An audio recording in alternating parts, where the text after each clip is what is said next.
Quantas vezes é que nós estamos com as pessoas de que mais gostamos fisicamente, mas mentalmente estávamos a pensar no trabalho, nas tarefas do dia a seguir, nas horas de descanso que estávamos a perder? Quantas vezes andámos a correr sem saber ao certo para onde estamos a ir? Quantas vezes achámos que o amanhã é garantido e deixámos coisas por dizer, por fazer? Fica tudo para depois, mesmo não tendo nós a certeza da existência desse depois. Às tantas, a vida prega-nos um susto e percebemos a realidade da nossa finitude.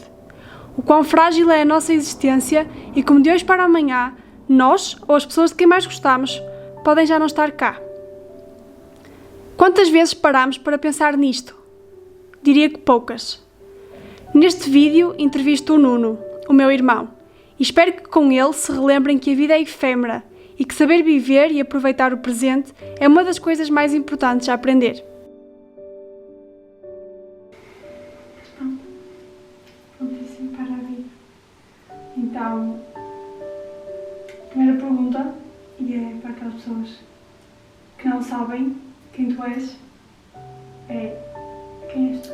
Sou teu irmão, sou o irmão mais velho de 3, sou fisioterapeuta há 5 anos, tenho um bocadinho na veia de empreendedor, é verdade, sou muito aventureiro, gosto de viver, mas eu acho que o ser eu realmente é ser um ser extremamente comprometido com o processo de melhoria contínua de tudo, a todos os níveis da vida, seja profissional, seja pessoal, seja em termos de futuro, de sucesso futuro, em qualquer nível, mesmo no nível de lazer. Portanto, há muito essa necessidade em mim de melhorar continuamente toda essa busca, não pela perfeição, mas pelo melhor.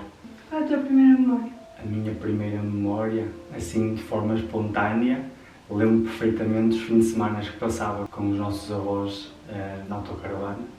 Acho que é provavelmente da minha infância, aquelas memórias que me carregam de intensidade por gostar tanto dessa exploração, gostar tanto desse estilo de vida, esse nomadismo. Gosto muito disso, acho que me enriqueceu bastante e que me forja muito a minha personalidade do hoje, do Nuno de hoje, para aquilo que são as conquistas que quero para o futuro, sem dúvida. E olha, achas que me consegues fazer, já falaste que és fisioterapeuta e etc.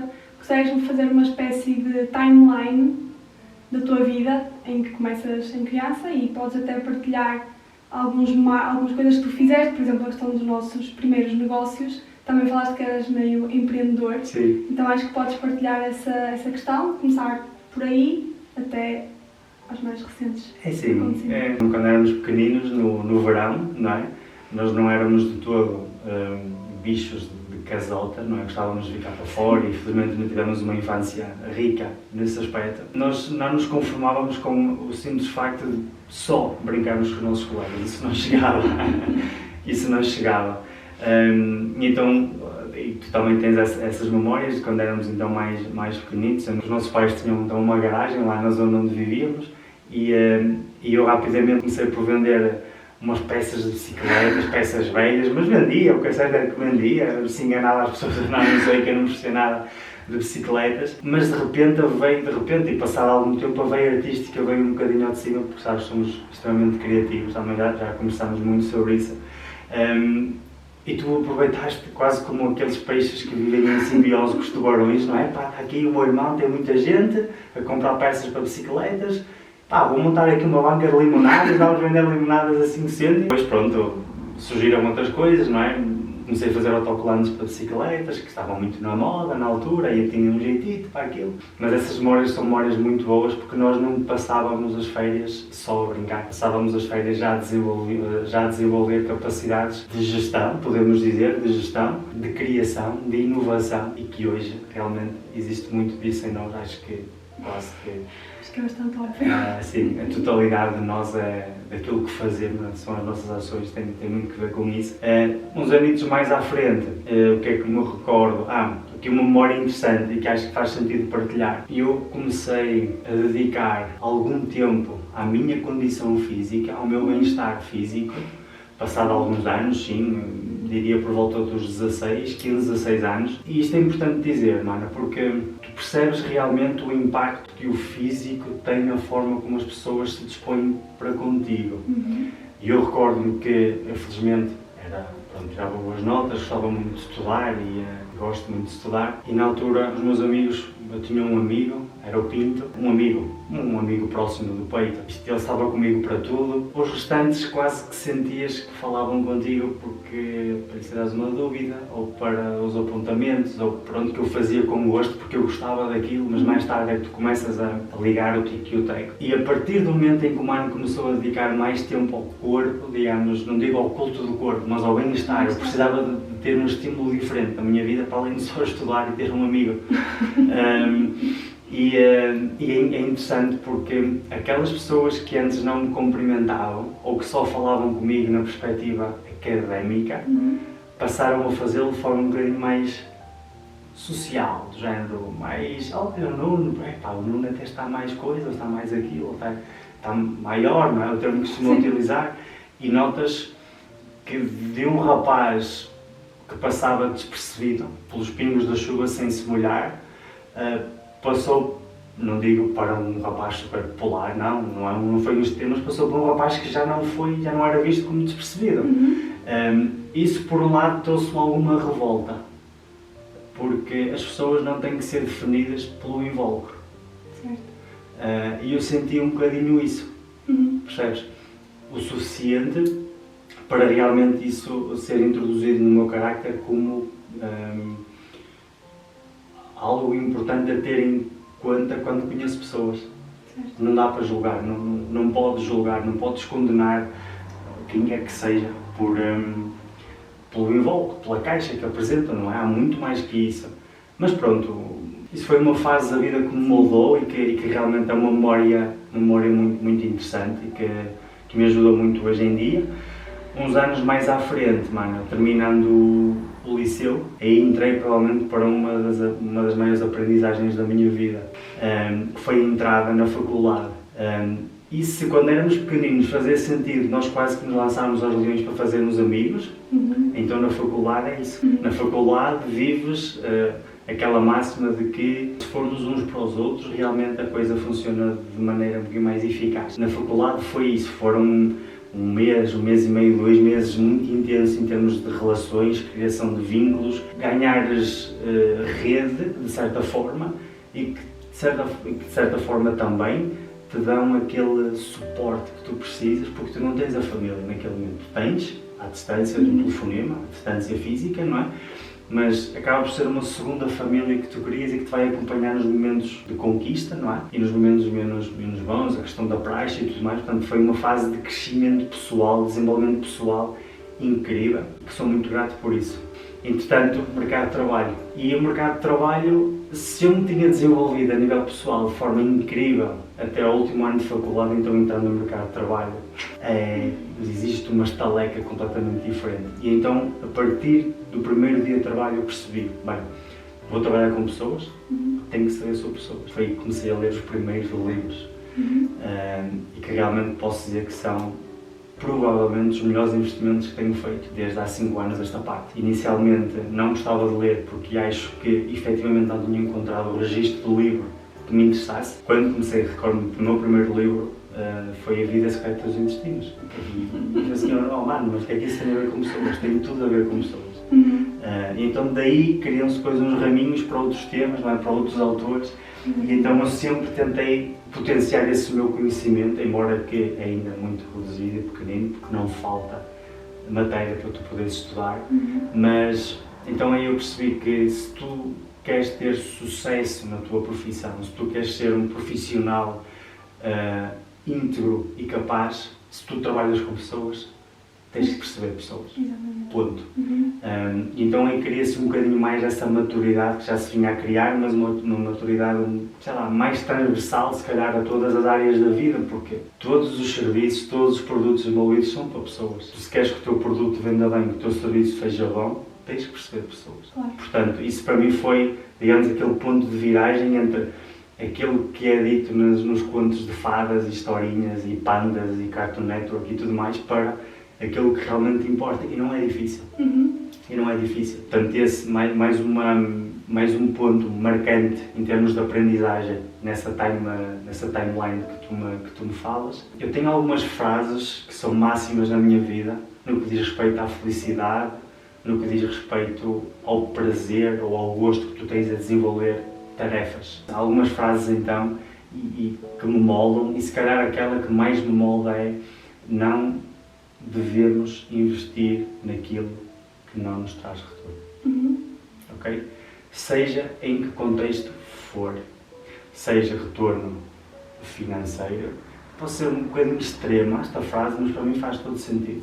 Seja na questão de prazer recíproco para aquilo que tu estás a fazer, ou seja, tu fazes a tarefa, sabes que estás no caminho certo, te sentires a vibrar, não é? Super bem disposto com isso, seja a nível de relações, a nível de tudo, ok? E realmente falamos desse livro, Aprenda a Ser Feliz, do tal Ben Sahar, é uma das máximas do livro dele, da Psicologia Positiva, e para mim faz muito sentido. E quando tu aplicas isso na tua vida, tem um impacto tão grande e tão bonito, não é? Em que passas realmente a vivê-la. Okay? É quase como tens que aprender a dizer não sem desculpas. Não. Não. Porquê? Porque não. Por exemplo, vamos ser honestos. A mim não me custa, por exemplo, fazer uma sessão de fisioterapia a um amigo, ou um colega, uma pessoa que esteja mesmo à rasca que precise, e não lhes cobrar nada. Diz assim: mano, então tu estás a fazer algo que não estás retorno. Financeiro. Mas o que é retorno para ti pode não ser para mim. Exatamente. Para mim, o retorno nessa sessão pode ser realmente conseguir ajudar a pessoa. Aquele retorno mais emocional, provavelmente, não é? Falta-me o termo, mas fizeste a tua parte, não é? Não é que fizeste a tua parte, não faz sentido, mas que fizeste aquilo que se calhar gostavas que fizessem por ti. Pronto, ok? Aquilo que realmente nos traz retorno é extremamente subjetivo. Portanto, não é transversal. Portanto, se não é subjetivo, não é transversal. Mas, como eu te estava a dizer, mano, quando tu aplicas isto na tua vida, o saber dizer não sem desculpas, nós quase que vivemos numa sociedade que nos leva a ter que dizer sim a tudo, porque é tudo uma questão de oportunidade, e porque é tudo, e é tudo, e não é nada, não é? É tudo e não é nada, porque quase que te obriga a tirar, a desfocar o teu foco. Sim. Percebes? Já tenho tantas frentes de batalha, não é? E é um bocadinho que eu quero chegar. Tens tantas frentes de trabalho que te esqueces de ti, te esqueces do teu propósito, te esqueces o que é que estás aqui a fazer e o que é que queres fazer. Que marca que queres deixar cá a tua.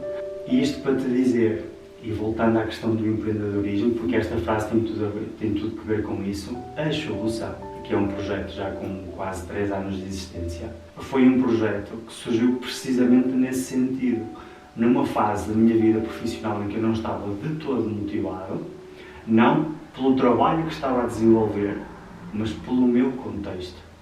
Contexto em termos de recursos humanos, não estava motivado. E eu pensei, bem, das duas uma, ou eu me conformo e vivo o meu dia-a-dia assim, e estou a investir na minha infelicidade, ou eu encontro aqui um contexto que me permita acrescentar, quase que eu gosto muito deste termo, um propulsor de felicidade. Ok? Ou seja, eu tenho este quadro preto, mas eu gosto de azul, vou fazer uma pinta azul no meio.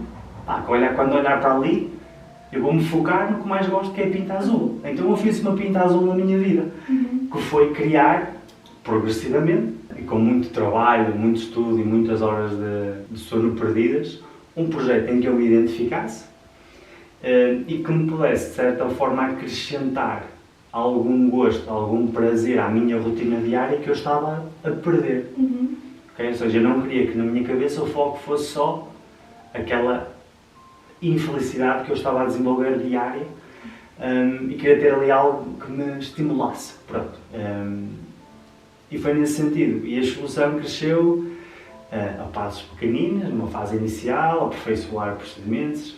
E tu sabes, a solução, e para quem não sabe, a solução é um serviço que tem como grande missão cuidar do planeta uma sapatilha de cada vez, essa é a grande missão da empresa, e que realmente o que fazemos, já somos uma equipa grande, mas uma equipa com qualidade e com muito gosto no que faz, e então aquilo que a equipa faz, os serviços de limpeza, o restauro, personalização de calçado, essencialmente sapatilhas, calçado contemporâneo, porque a solução pretende realmente minimizar a pegada ambiental de cada um de nós, permitindo aumentar o tempo de vida útil do calçado.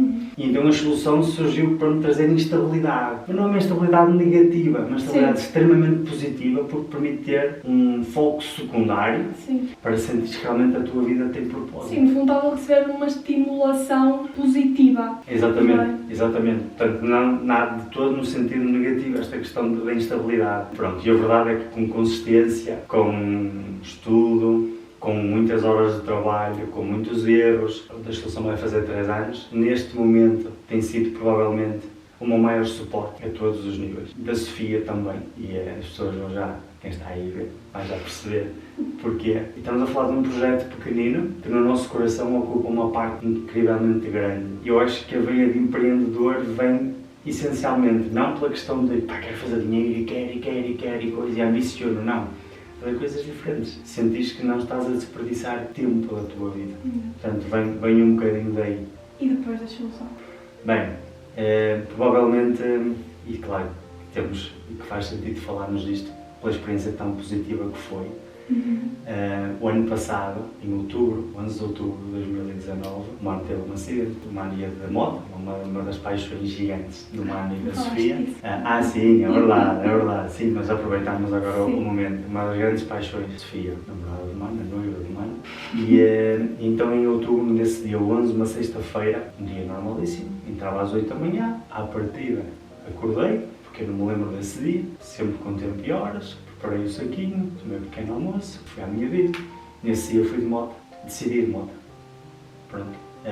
Provavelmente, essa semana, eu não me recordo bem, a Sofia disse, já eram dias que eu ia, digamos, são dias que seriam dias e que eu já tinha decidido de moto a semana toda porque eu estava extremamente cansado. E este é um ponto importante. Eu estava já num processo de modificação de carga horária semanal. Eu estava até julho, mais ou menos, estava com uma carga semanal de cerca de 60 a 70 horas entre fisioterapia, solução, formação, que é impraticável, é desumano, ok? E quando vives então trabalho com intensidade, muito mais, ok?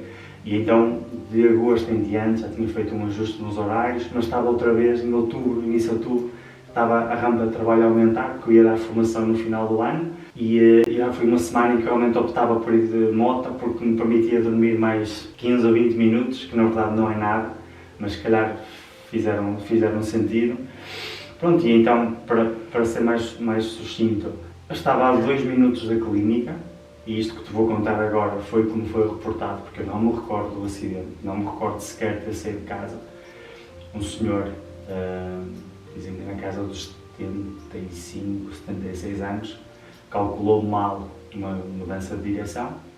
Portanto, eu vinha a descer a avenida, vinha da direita do senhor, o senhor a virar à esquerda, provavelmente não me viu e bateu no Mano, que dizem que o Mano foi projetado, uns metritos, normal, não é que viesse com velocidade, porque ali naquele local não dava, mas pronto, é uma moto.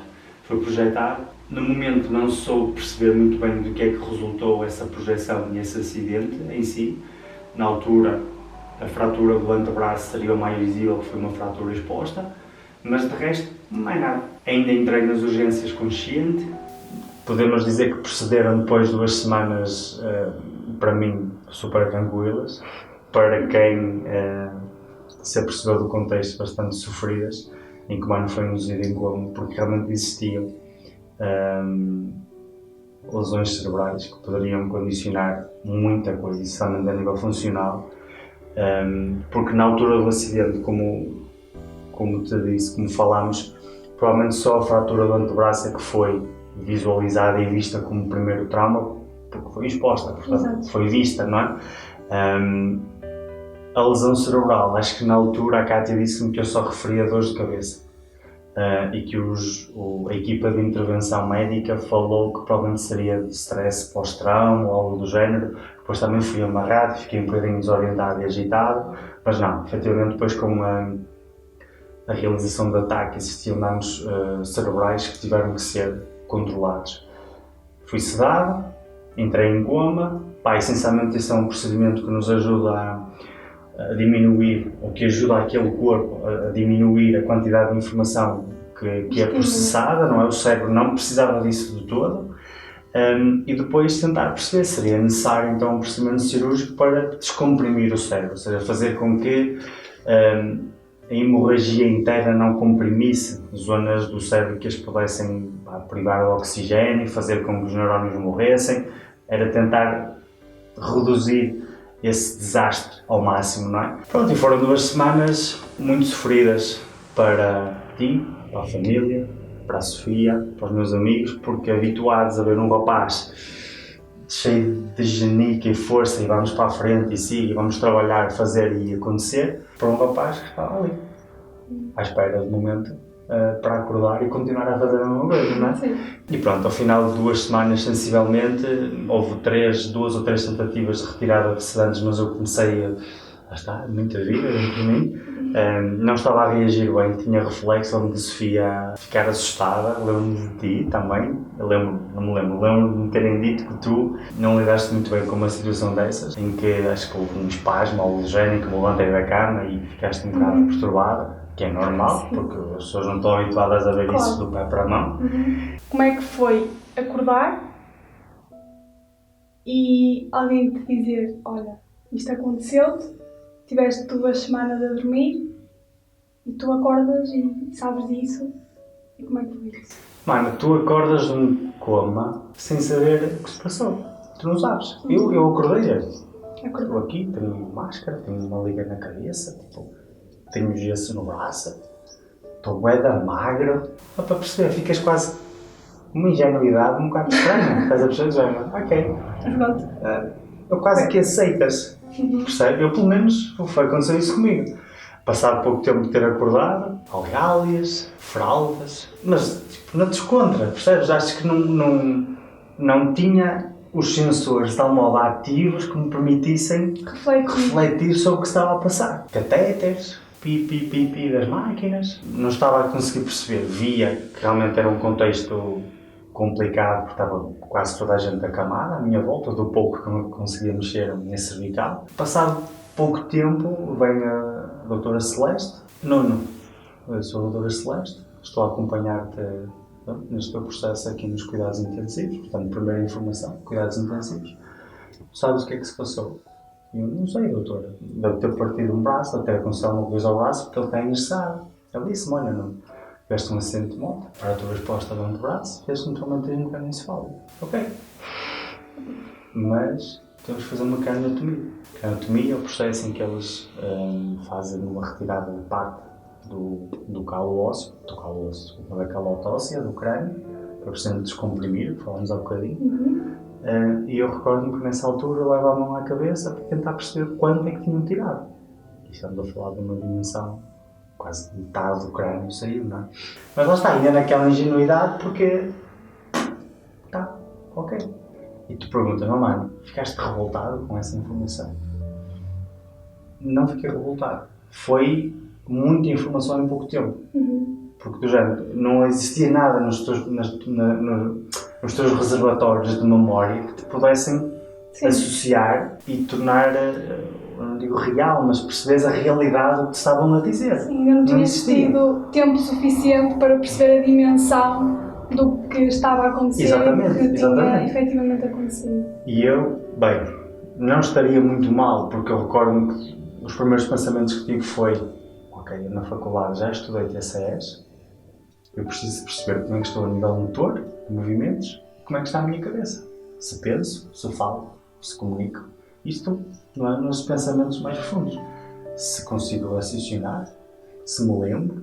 E então nesse momento foi o primeiro compromisso que eu tracei comigo. Nuno, ou Tiago, tens 2 caminhos. Choras todos os dias porque te aconteceu isto, ou tornas-te aqui o fator de mudança. Que é, se tu estás assim, vais tentar perceber até que ponto terás capacidades para te tornar um melhor Nuno, uma melhor versão de ti. Mas antes de irmos para para essa parte de, efetivamente, aquilo que esta experiência te trouxe de novo em termos de aprendizagens e melhoria. Eventualmente tu começaste a perceber a dimensão de tudo, percebeste que toda a gente à tua volta sofreu ao ver tudo o que aconteceu, que tu começaste a perceber também as limitações do teu corpo, as alterações que tu tiveste físicas, emagreceste muito, a mobilidade do braço, ainda por cima do teu braço dominante, reduziu, o teu aspecto mudou completamente, e logo tu sempre gostaste de ter uma imagem cuidada e uma boa imagem. E para além disso, tu percebes que efetivamente tiveste entre a vida e a morte.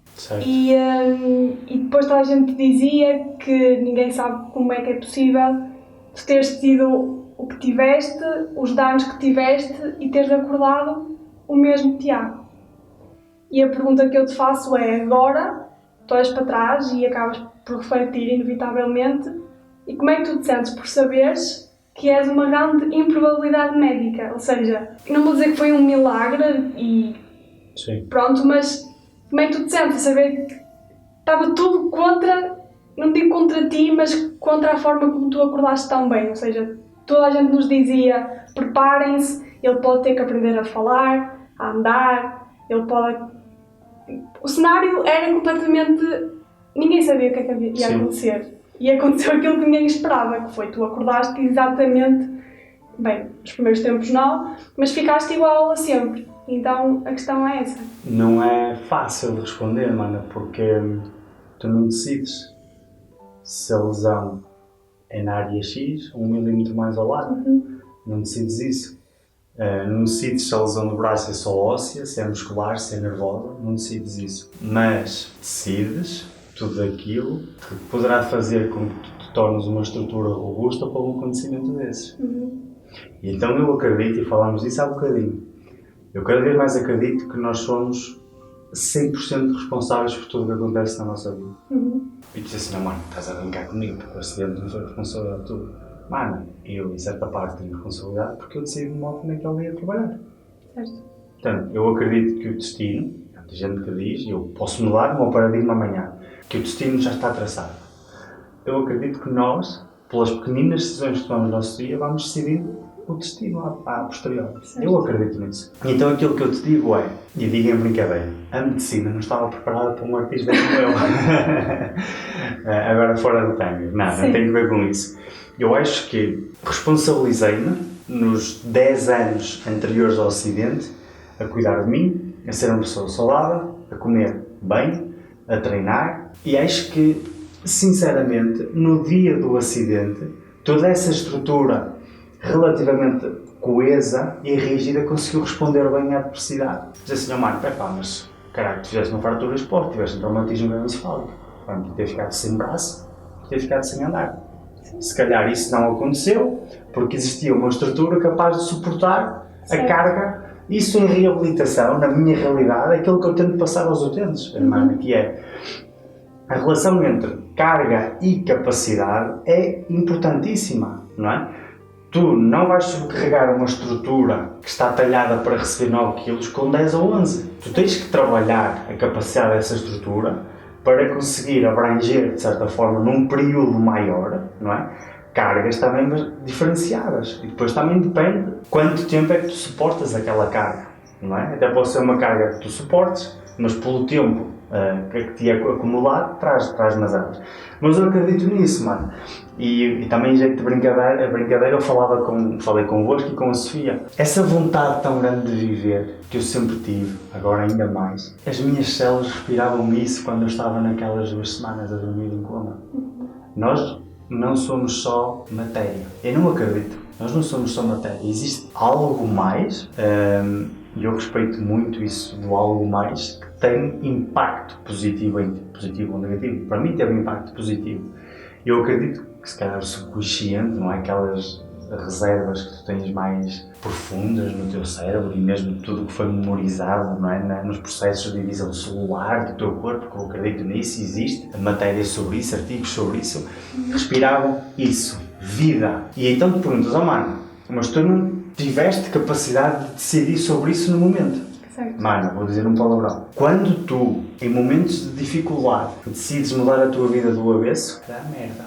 Mas tu, em momentos de dificuldade, só te perspectivares a fazer aquilo que já fazias antes, Sim. e esse antes é um antes que te trazia retorno, que me trazia vida, que me trazia saúde. Eu só me limitei a fazer aquilo que fazia antes da minha vida, mas se calhar com mais afinco e mais intensidade, porque naquele momento o meu único objetivo era recuperar. Percebes? Portanto, improbabilidade médica, possivelmente, porque eu recordo quando cheguei a Valongo para começar a reabilitação, não é suposto tu estás com o teu próprio pé. Não é suposto tu estás tão bem, não é suposto teres equilíbrio de tronco, mas o que é suposto é uma coisa. Aquilo que o humano tem capacidade de aplicar e tem capacidade de poder pôr em prática é completamente diferente.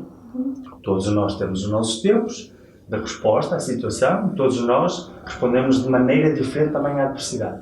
Eu considero que respondi bem. E tu perguntas, mano, como é que se consegue responder bem a uma situação destas? A distância entre responderes, entre reagires de forma positiva ou menos positiva, é a tua escolha. Há pouco falaste da questão da recuperação quando estavas no hospital de Valongo, etc. A questão que me surge é, como é que, para uma pessoa como tu, que é muito afetuosa e gosta muito de estar rodeada das pessoas de quem mais gosta, do carinho, do abraço, do beijinho e etc., como é que foram aquelas noites sozinho no hospital, lá em Valongo, em que estavas a lidar com a tua recuperação, a perceber exatamente qual era a tua incapacidade e os teus limites? Como é que foram essas noites? Sentiste medo? Choraste? Aquilo que eu acho é que, efetivamente, foi mais o tempo que eu passei acompanhado do que sozinho, na verdade. Porque durante o dia tinha o compromisso da reabilitação, seja fisioterapia, terapia ocupacional. Tinha sempre cerca de 3 a 4 horas diárias de visitas, família, a Sofia, os amigos. Portanto, tão importante como tu teres momentos em que não estás sozinho, são os momentos em que estás sozinho também. Percebes? São aqueles momentos que te permitem realmente ter períodos de reflexão de tal forma intensos e profundos que te permitem perceber, bem, estou aqui, para onde é que quero ir? Como é que posso responder às exigências que me são neste momento atribuídas na vida para sair por cima, para que isto seja encarado como uma conquista e não como um e se, percebes? Portanto, esses momentos em que eu estive sozinho, lembro-me que, efetivamente, tive 2 ou 3 noites, ou 2 ou 3 momentos em que estava sozinho, não foram noites, em que estava sozinho, que chorei, mas por uma simples razão. A Sofia, para que eu pudesse passar melhor o tempo que eu estava sozinho, levou-me livros e um leitor de música. E nesse leitor de música existiam 2 faixas seguidas, uma faixa, que é a música do Javier Rudd, Spirit Bird, que nós ouvimos e que realmente representa as nossas férias. Tínhamos feito em agosto de Mota, fizemos a viagem até Córcega e voltámos, foram 5.000 km. Pela intensidade vivida nessas 2 semanas, ouvir essa música foi bom, pelas memórias, não é? Mas menos bom, porque fazia recordar de prazeres que tu não sabias como poderias voltar a viver, embora eu sempre acreditasse que me ia recuperar nesse sentido.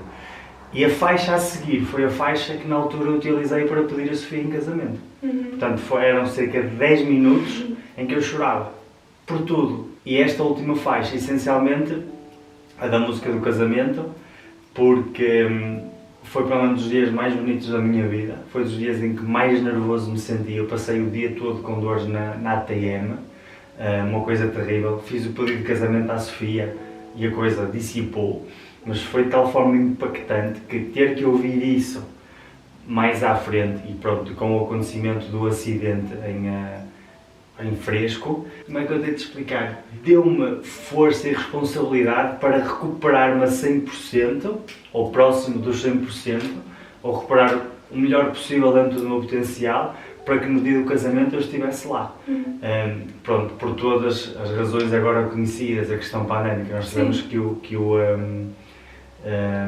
adiar. No entanto, se tivesse que casar na data inicialmente definida, eu estava bem. Portanto, foram 2 ou 3 dias em que eu realmente me apercebi que ou eu deixo de ouvir estas músicas, ou eu ouço até ganhar tolerância às mesmas. E foi o que eu fiz. Até que passar 3, 4 dias eu já conseguia suportar. Portanto, até isso foi um momento de conquista. Percebes? Ter que lidar, tu sabes que eu sou extremamente emocional, ter que lidar com tanta emoção tornou-me, de certa forma, mais robusto. E ter esses momentos sozinho é bom porque tu, dentro dos teus recursos, procuras a melhor resposta e o caminho mais, à partida, eficaz, eu pelo menos vejo a coisa assim, para que tu, num momento idêntico, no futuro, tu tenhas uma resposta com menos perda energética. Percebes? Eu tentei que esse momento sozinho fosse precisamente para eu me tornar uma pessoa melhor, mais forte, mais robusta e com melhor capacidade de resposta também. Chorar pela minha condição tive, mas já foi em casa.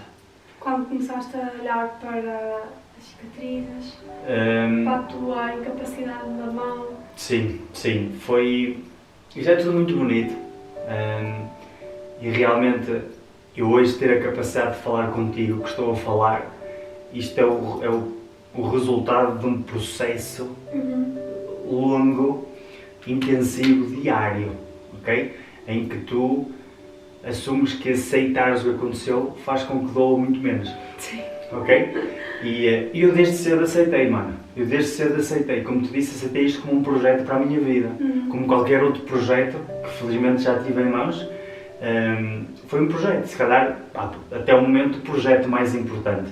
E provavelmente o melhor projeto da minha vida. Mas sim, ter que lidar, eu não digo tanto com a cicatriz, porque a cicatriz, eu lido bem com ela.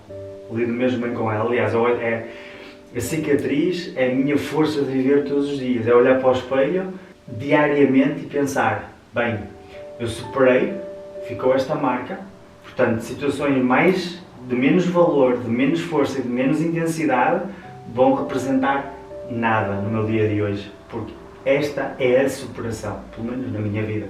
Há pessoas que superam, ou têm que superar, ou têm que batalhar, ou têm batalhas, digamos, bem mais complicadas, não é? A minha foi esta e estou grato por conseguir, ou por estar a trabalhar no sentido da superação.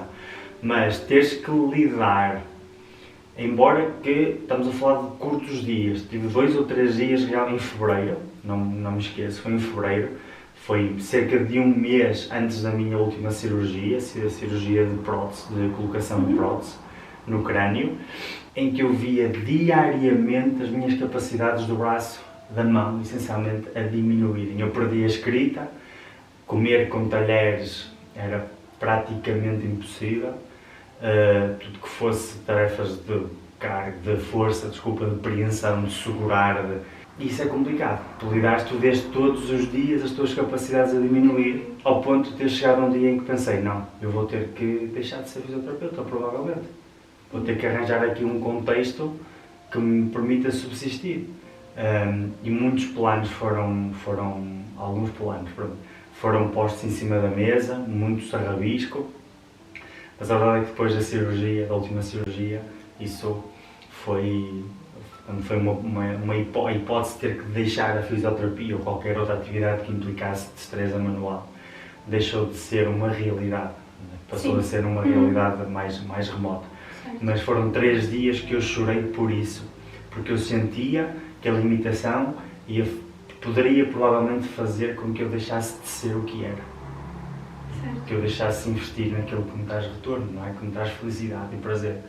Sim, foi isso. E no meio disto tudo, da recuperação, dos dias maus, dos dias melhores e etc., qual foi o papel ou quão importante foi para ti as pessoas que estavam à tua volta? Quer sejam todos os profissionais que te acompanharam e te ajudaram, os teus amigos, a tua família, a tua namorada? Mano, isto é muito simples. Pode estar a passar a ideia lá para casa de que isto é uma recuperação self-made. Não, de todo. Se teve muita participação da minha parte, muita vontade, o facto de ser profissional de saúde, de saber estar dentro dos conceitos médicos e clínicos, se facilitou muito, bravo.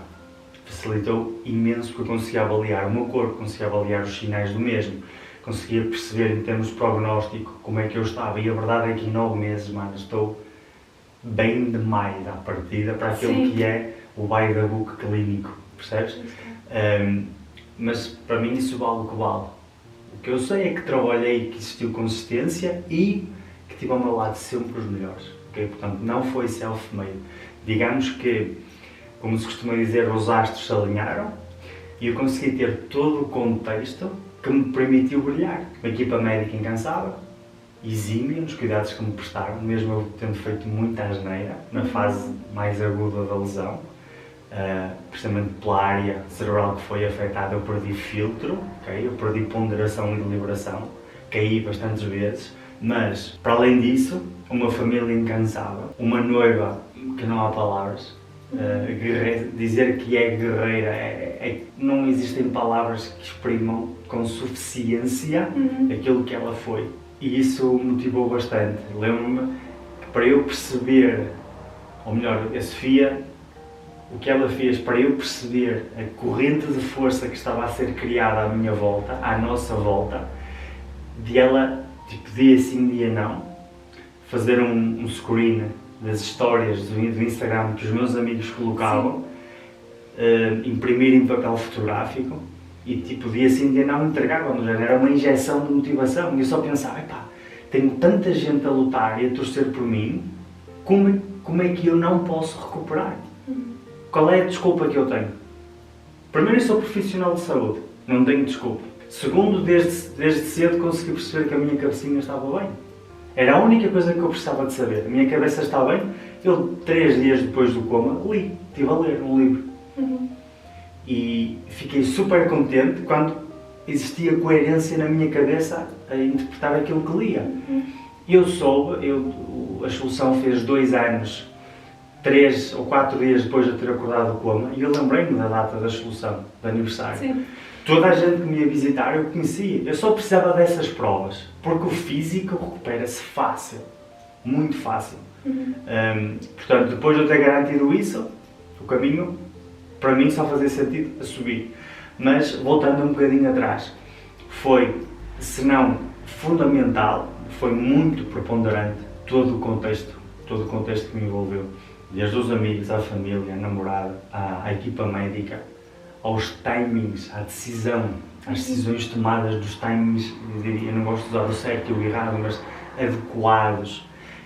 E depois eu privilegiar o mindset que tinha antes do acidente, privilegiá-lo ali, mas com mais intensidade. Portanto, é que falaste há um bocadinho, mano, és um milagre. Eu não sou um milagre. Trabalhei.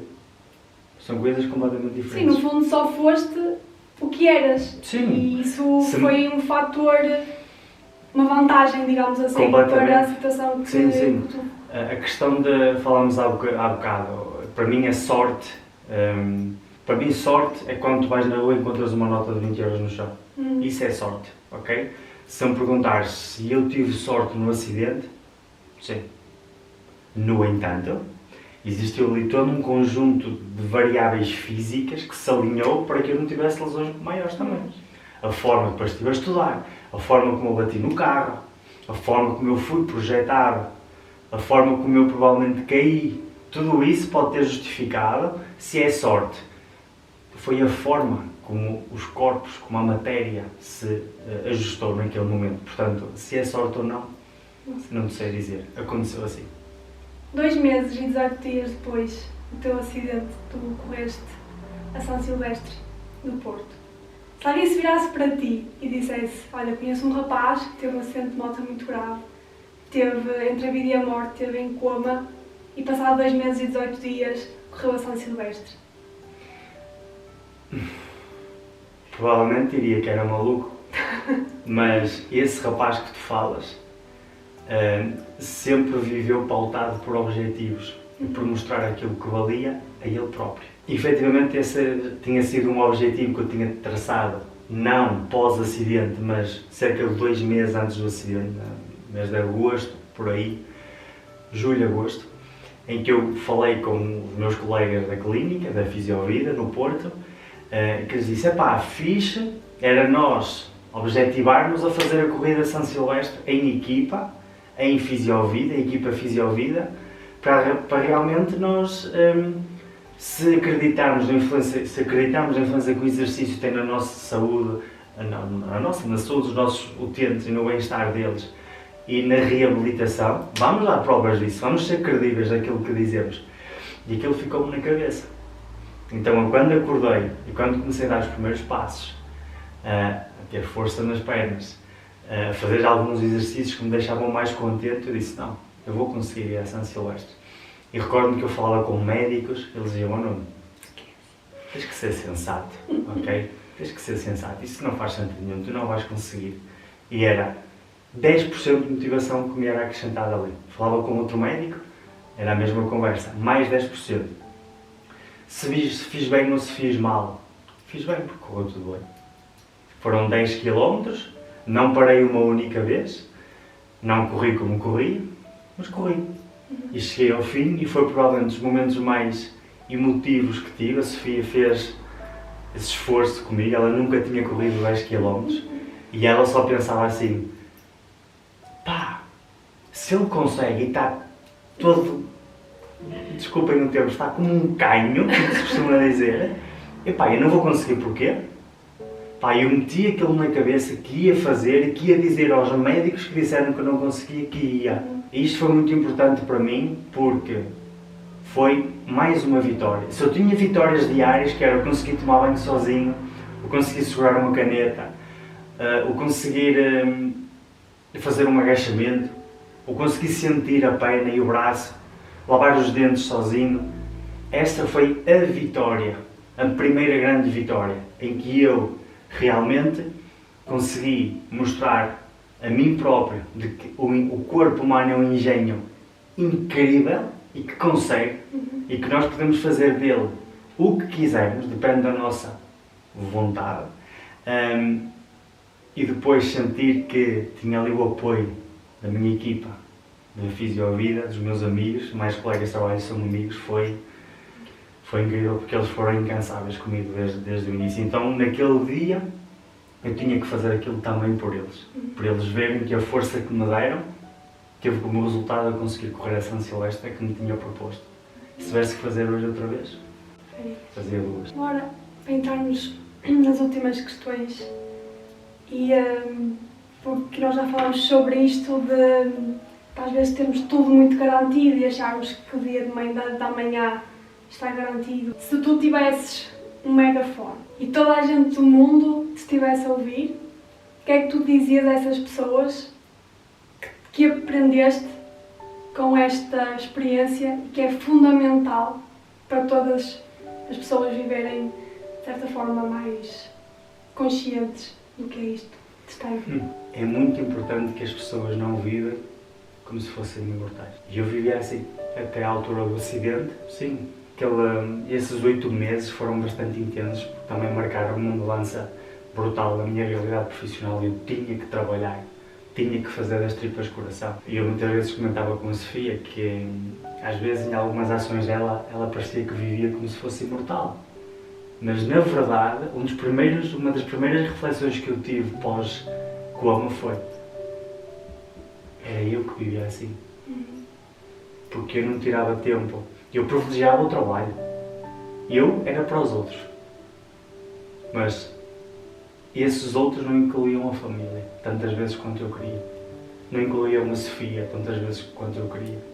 Não me incluíam a mim, quantas vezes quanto eu queria. Por isso, não vivam como se fossem imortais. Não vivam como se tivessem tempo para fazer tudo. E diz-me uma coisa, vais voltar à moto? Sim.